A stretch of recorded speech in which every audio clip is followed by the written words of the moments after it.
ஜாம்பவன்களுக்கும் மற்றும் பத்திரிகை நண்பர்களுக்கும் எல்லாருக்கும் ஃபஸ்ட்டு ரொம்ப சாரி. ஒரு மோர் தென் சொன்ன நேரத்தை விட கொஞ்சம் கூட நேரம் எடுத்து உங்களை ரொம்ப நேரம் வெயிட் பண்ண வச்சிட்டோம். எல்லாருடைய டைமும் மதிக்கத்தக்கது.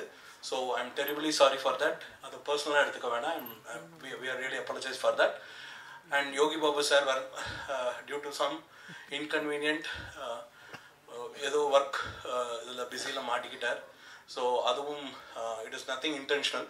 ஸோ அதையும் எதுவும் பர்சனலாக எடுத்துக்க வேண்டாம். So we really apologize for that. But ஏன்னா இது ஒரு ஹாப்பியான மூமெண்ட். இதில் கொஞ்சம் நிறைய ஷேர் பண்ணணும்னு நினைக்கிறேன். கொஞ்சம் டைம் எடுத்துக்கிறேன், தப்பாக எடுத்துக்காதீங்க. என்னுடைய பயணம் லிபரா ப்ரொடக்ஷன்ஸ் அப்படின்றதுல 6 வருஷத்துக்கு முன்னாடி பேசிக்லி எனக்கு தெரிஞ்சவங்களுக்கு தெரியும். ஐ எம் ஃப்ரம் ஸ்விஸ் ஜெனிவாலேருந்து வந்தேன். சினிமா மேலே இருக்க பேஷனில் முதல்ல ஒரு படம் எடுத்தேன், நலனும் நந்தினியும், விஜய் பிரபு அசோசியேட். படம் வேக வேகமாக பண்ணேன், எந்த பிரச்சனையும் இல்லை. படம் முடிஞ்சிச்சு. ரிலீஸ் பண்ணுறதுனா என்னன்னு தெரியல, ரிலீஸ் பண்ணவும் தெரியல, ரிலீஸ் எப்படி கொண்டு போய் ரீச் பண்ணவும் தெரியல. ஒரு தப்பான ஹேண்டில் போச்சு. படம் வந்ததும் தெரியல. Disaster, failure. திருப்பி சுட்ட கதைன்னு ஒரு படம் பண்ணேன். அதுவும் அதுக்கான எல்லா படத்துலையும் ப்ரொமோஷன்ஸ் நான் எடுத்துக்கிட்டேன். பட் மறுபடியும் ஒரு தப்பான கையில் போய் மாட்டிக்கிட்டேன், வர முடியல. மறுபடியும் ஃபெயிலியர். 3வது நான் நட்பு நானன்னு ஒரு படம் எடுத்தேன். 3 வருஷம் ஆச்சு அந்த படத்தை ரிலீஸ் பண்ணேன். நடுவில் ஏகப்பட்ட பிரச்சனைகள், ப்ரொடியூசர் கவுன்சில் நடுவில் வரதா புயல், சிஎம் டெத், டிமானிட்டேஷன், ஏகப்பட்ட இஷ்யூ எல்லாம் ஃபேஸ் பண்ணி அந்த படத்தையும் போராடி மறுபடியும் ஒரு தப்பான கையில் மாட்டினேன். மறுபடியும் படம் ரிலீஸ் பண்ண ட்ரை பண்ணேன். மொத்தம் 64 தியேட்டர் கிடச்சிது. அதோட ப்ரொமோஷன்ஸும் ரொம்ப தெளிவாக பண்ணேன். மறுபடியும் ஃபெயிலியர். 3வதும் ஃபெயிலியர். 4வது அன்னைக்கு அந்த ஃபெயிலியர் முடிஞ்சதுக்கப்புறம் 3 நாள் கழித்து தேங்க்ஸ் மீட்டுன்னு ஒன்று அரேஞ்ச் பண்ணேன். அந்த 3 நாள் கழித்து தேங்க்ஸ் மீட்டுன்னு ஒன்று அரேஞ்ச் பண்ணி இதே மாதிரி ப்ரெஸ் பீப்புளை கூப்பிட்டு இன்வைட் பண்ணி உண்மையிலே புலம்பலை, வேதனைப்படலை, வெக்கம்லாம் படலை, தோத்துட்டேன்னு டிக்ளேர் பண்ணேன். 67 தியேட்டரில் தான் போட்டேன். படம் ஓடலை, படம் ஃப்ளாப். ஆனால் அதை பதிவு செஞ்சேன். அது சக்ஸஸ் மீட்டில் தேங்க்ஸ் மீட். அதிலிருந்து 30 நாளுக்குள்ள ஒரு படம் எடுத்தேன், வாங்கினேன், டிஸ்ட்ரிபியூஷனுக்குள்ள வந்தேன், 300 தியேட்டர் போட்டேன். இந்த படத்தை ஒரு விலை கொடுத்து வாங்கினேன். அந்த விலையில புதன்கிழமை அன்னைக்கு நான் 5 லட்சம் ரூபாய் முதலா சினிமாவில் சம்பாதிச்சேன். இன்னைக்கு மொத்தம் 15 லட்சம் ரூபாய் சம்பாதிச்சிருக்கேன். இந்த தேதியில தான் சக்சஸ் மீட் வைக்கணும்ன்றதுல ரொம்ப தெளிவா இருந்தேன். இன்னைக்கு இந்த படம் 6,56,00,000 கிராஸ் பண்ணிருக்கு. நெட்டு 5,32,00,000 பண்ணிருக்கு. நான் இந்த படத்தை வாங்கினதை விட சினிமால 6 வருஷம் கழிச்சு முதலா லாபம் அப்படின்னு ஒண்ணு பார்த்திருக்கேன். இதுக்கு சினிமா மேல எனக்கு விடா நம்பிக்கை இருக்கு. ஏன்னா நான் என் வேலையை சரியா செஞ்சுக்கிட்டே இருக்கேன். நான் நட்புனா என்னன்னு தெரியுமா? அப்புறம் ப்ரொடக்ஷன்ல இருந்து டிஸ்ட்ரிபியூஷனுக்கு மாறினதுக்கான ஒரு காரணம், என்னுடைய படத்தோடைய 3 ஃபெயிலியர்ல நான் தெரிஞ்சுக்கிட்ட ஒரு விஷயம் ஒண்ணுதான். படம் எடுக்கிறது இங்க ஈஸி, அது எல்லாரும் சொல்றதுதான் ஈஸி. ரிலீஸ்க்கு ஒரு டிசிப்ளின் மட்டும்தான் வேணும். ஒரே ஒரு டிசிப்ளின். இங்க நிறைய மோனோபோலி இருக்கு, நிறைய டிராபிக் இருக்கு, நிறைய கஷ்டங்கள் இருக்கு. இது எதையுமே சொல்லாம ஒரு படத்தை போய் ஜெயிக்க முடியும் அப்படின்றத ஒரே ஒரு டிசிப்ளின் மட்டும்தான் எடுத்துக்கிட்டேன். எனக்கும் இந்த அத்தனை பிரச்சனையும் இருந்தது. 4 படம் இருந்தது ரிலீஸ் அன்னைக்கு, எல்லா பிரச்சனையும் இருந்தது. எனக்கு 2 டிசிப்ளின் மட்டும்தான் தேவைப்பட்டுச்சு.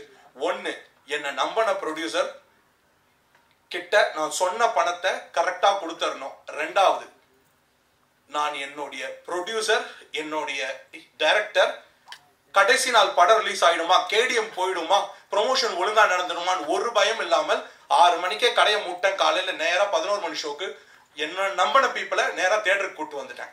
இந்த ஒரு டிசிப்ளினை மட்டும்தான் என்ன நம்பி படம் கொடுத்தவங்களுக்கு நான் எடுத்துக்கிட்ட ஒரே டிசிப்ளின். அது கரெக்டா செஞ்சேன். அதுதான் இந்த படம். நிஜமா நான் 3 வருஷம் ஆச்சுங்க நான் எடுத்த படத்தை ரிலீஸ் பண்ணேன். நான் வாங்கின படத்தை ரிலீஸ் பண்ண எனக்கு 30 நாள் தான் ஆச்சு. அந்த 30 நாளுக்கு நேச்சுரல் யோகி பாபு ஒரு பிகஸ்ட் பேயிங் அட்டென்ஷனா இருக்கலாம். அந்த படத்துல இருக்கிற எனார்மஸ் எல்லாருமே பெரிய ஜாம்பவான்கள். இது வந்து என்னுடைய படங்கள்லையும் போட்டு ப்ரொடியூஸ் பண்றதுக்கு எனக்கு ஆசை இருக்கு. ஆனா அதை எடுத்துட்டு போய் ஒரு அட்மோஸ்ட் ரெஸ்பான்சிபிலிட்டியில கொண்டு போய் ரீச் பண்றதுக்கு ஒரு டிஸ்ட்ரிபியூஷனுக்கு அது சின்ன படம் பெரிய படம் இந்த படம் இவ்வளவு இல்லைங்க. நான் ஜெயிச்சதுக்கான காரணத்தை நானே சொல்லிடுறேன். எனக்கு நான் கொடுத்த படம் நான் கொடுத்த டிஸ்ட்ரிபியூட்டர் கிட்டக்க எனக்கு 5 லட்சம் ரூபாய் வந்தா போதும்னு இந்த படத்தை நியாயமான விலைக்கு கொடுத்துட்டேன். எனக்கு இது போதும்னு நான் முடிவு பண்ணேன். ஆனா என்ன அதுக்கும் முட்டாளுன்னு தான் சொன்னானுங்க. இதை இந்த வேலைக்கு போயிருக்கோம், தர்ம பிரபு அப்படி போயிருக்கு, நீங்க இவ்வளவு வேலை கேட்டிருக்கலாம் சார். ஒண்ணு என்ன நம்பி பணம் கொடுத்தவரும் சம்பாதிக்கணும், என்ன நம்பி பணம் வாங்கணும் சம்பாதிக்கணும். இது ரெண்டுத்திலையும் ஒருத்தனுக்கு எண்ணம் சரியில்லைன்னா படம் எப்படி ஜெயிக்கும்? இதை எனக்கு புரியறதுக்கு நான் ஒரு 20 கோடி செலவு பண்ணேன் சார். சினிமா நான் பாக்குறது உண்டியல போற காசு மாதிரி, பக்தி இருந்தா போதும் திருப்பி வந்துடும். அதை நான் ரொம்ப அதிகமா நம்புறேன். அது ஒவ்வொருத்தரையும் நம்புறேன். தோக்குறது அப்படின்றது நம்மளுடைய தோல்வியை யார் டிட்டர்மைன் பண்றதுதான். என்னுடைய வெற்றி நான் நினைக்கிறது என்னன்னா, நான் என் வேலையை இன்னும் ஆத்மார்த்தமா சரியா தெளிவா கொண்டு போய் செய்யல அப்படின்ற அந்த ஒரு மைண்டுக்குள்ள ஒரு இன்ட்ரப்ஷன் தான். இந்த ரீச்சுக்கும் இந்த படம் இன்னைக்கு இவ்வளவு கிளியர் சக்சஸ்க்கும் ரொம்ப முக்கிய காரணம் பிரஸ். ஏன்னா நான் நட்புனா என்னன்னு தெரியுமா சக்சஸ் முடிஞ்சதுக்கு, ஐ மீன் தேங்க்ஸ் மீட் முடிஞ்சதுக்கு அப்புறம் உண்மையிலேயே என் மைண்ட்ல இருந்ததெல்லாம் பேசினேன், கதர்னேன். அந்த யூடியூபோடைய ரீச் என் படத்தோட ட்ரெய்லர் ரீச்சை விட பெருசா இருந்தது. உண்மையிலேயே அது பல பேருடைய ஆதங்கத்தை மனசுக்குள்ள இருந்ததை சொன்னேன் அப்படின்னு பல பேர் பல விதமான input purely because of press. நீங்க அதை வந்து எக்ஸாச்சுரேட் பண்ணாம ஒரு சில பேர் சூப்பர் டேக்லைன் வச்சு போட்டீங்க. பட் நான் எனக்கு எந்த புலம்பலும் இதுவும் எனக்கு நேச்சுரலா என்ன பயம் இல்லை சார். ஏன்னா நான் ஊர்ல இருந்து எதையும் வித்து எடுத்துட்டு வந்து பண்ணல. நான் படிச்சது PhD ஸ்ட்ராட்டஜிக்கல் மேனேஜ்மெண்ட். எத்தனை தடவை விழுந்தாலும் எழுதிப்பேன். எனக்கு எழுதிக்கிறதுக்கு ஒரே ஒரு தைரியம் தான், என்னன்னா எப்படி விழுகிறோம்ன்றதை நான் ஒவ்வொரு தடவையும் அனலைஸ் பண்றேன்.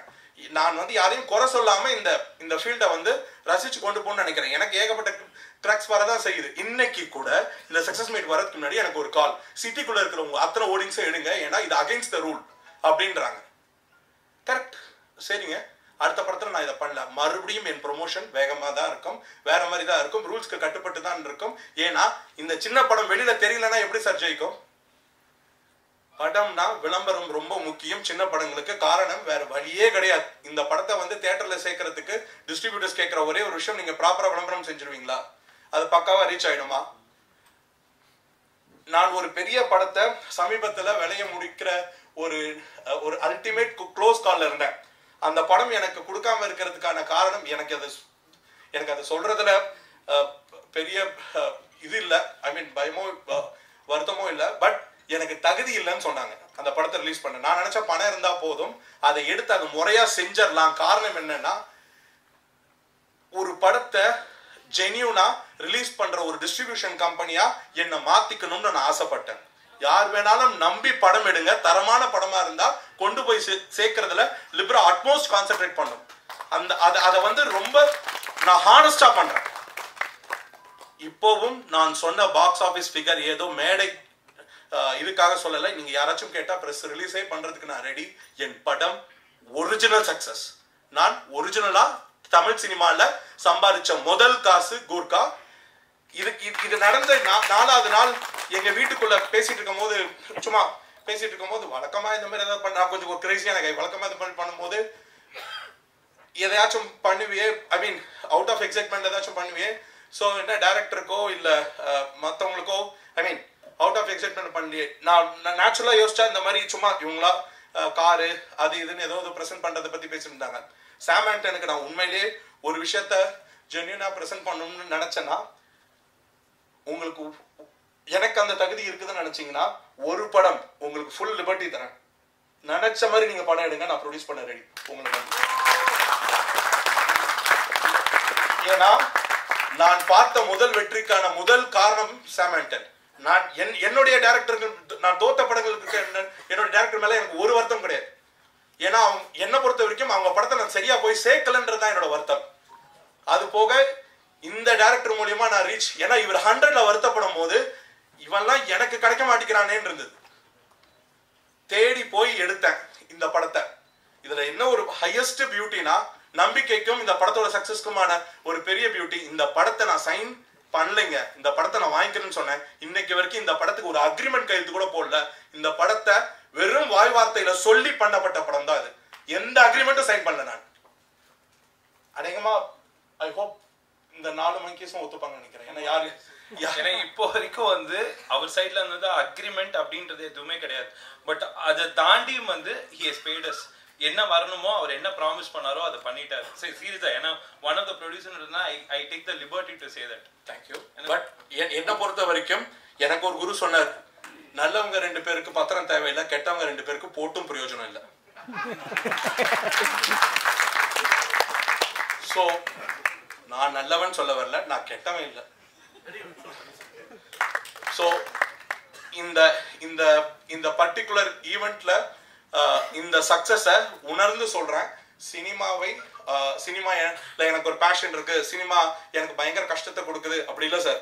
சினிமால ஒரு நியாயமான நஷ்டம் இருந்தா உறுதியான வெற்றி கண்டிப்பா காத்துட்டு இருக்கு. அதுக்கு வந்து ஒரே ஒரு விஷயம், சினிமாவை குறை சொல்லாம சினிமா பண்ணணும், சினிமால இருக்கிறவங்களை குறை சொல்லாம சினிமா பண்ண முயற்சி பண்றது வந்து மோர் தேன் ஹெல்த்தி. ஏன்னா எல்லா விதத்திலையும் கஷ்டங்கள் அண்ட் டர்புலன்ஸ் வந்துகிட்டு தான் இருக்கு. பட் அதை எவ்வளவு கஸ்டமைஸ் பண்ணி போறதுன்றது விச் இஸ் ஆஃப் ஹைலி ரெக்வயர்டுன்னு நான் நினைக்கிறேன். அதர் தேன் தட் உங்களுடைய எல்லாருடைய நேரத்துக்கும் ரொம்ப ரொம்ப நன்றி. ஒரு குவிக் சீக்கிரமா இந்த படத்துடைய ஒரிஜினல் வெற்றிக்கான என் பின்னாடி ஒர்க் பண்ண Libra team, Dhanraj, Vinod, Alex, Narayanan, Libra team இவங்க. அது போக என்னுடைய ப்ரொமோஷன் டீமான Susai, vinyl posters and print and publicity, என்னுடைய social promotion CDC media boys Yogesh and Riyaz, and என்னுடைய Facebook and other promotions common man Sathish, and என்னுடைய other technical social forum promotions வந்து lights on media, and என்னுடைய ஓடிங்ஸ் ப்ரொமோஷன் செந்தில், என்னுடைய and I hope என்னுடைய மொத்த promotional ஆக்டிவிட்டீஸ்க்காக எனக்கு support பண்ண எல்லா டீமுக்கும்.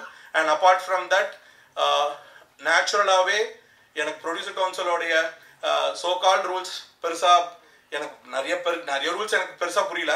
பட் அதை மீறி ஒரு விஷயம் என்னன்னா, ரிவ்யூ இல்ல, இதுல பிளஸ் இதுல பிசினஸ் போகுது இதெல்லாம் தெரியல. நான் சினிமால தொடர்ந்து தோத்து ஜெயிக்கிறதுக்கு ஒரே காரணம் press. I thank you all once again. Thank you so much for your wonderful time and I thank you all, sir. Thank you so much.